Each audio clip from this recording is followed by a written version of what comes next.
গ্রামের মধ্যে আসি ছুটিতে বাড়িতে আসি বুঝছেন পানটা এত মজা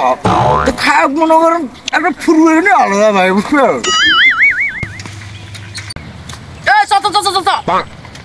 আমার চাচা চাচা করে আমাকে একটা চাচা চাচা দেখা যায়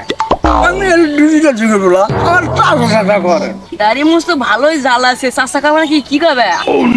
আমি চাচা ছোট ভাই কবে? ভাই করে বলবা ভাই করে একটা বাইরে ক্যারেক্টার আমার চাচা চাচা করে বলছে তো নঙ্গি পিন্দা মানুষ চশমা চকর দেয় এটা ডিজিটাল যুগের একটা ভাব আছে না এর ভাব নিয়ে যাচ্ছে এটা কিছু বুঝছে ভাব হ্যাঁ ভাব যা ভাই যাচ্ছি চেহারা হলো ভাদাই মেন দেখান তার চশমা পেন নঙ্গি পিন্দে দর্শক আমাকে ভাদাবেন নাম দেখা যায় আমি এটা সেল ডিজিটাল যুগের বলা একটু ছুটিতে বাড়িতে আছে একটু পান খাচ্ছি এটা হলো আমার ভাব হচ্ছে বুঝছেন নি ভিডিওটি ভালো লাগলে একটু ছেড়ে দিয়ে সবাই দেখবেন বুঝছেন নি।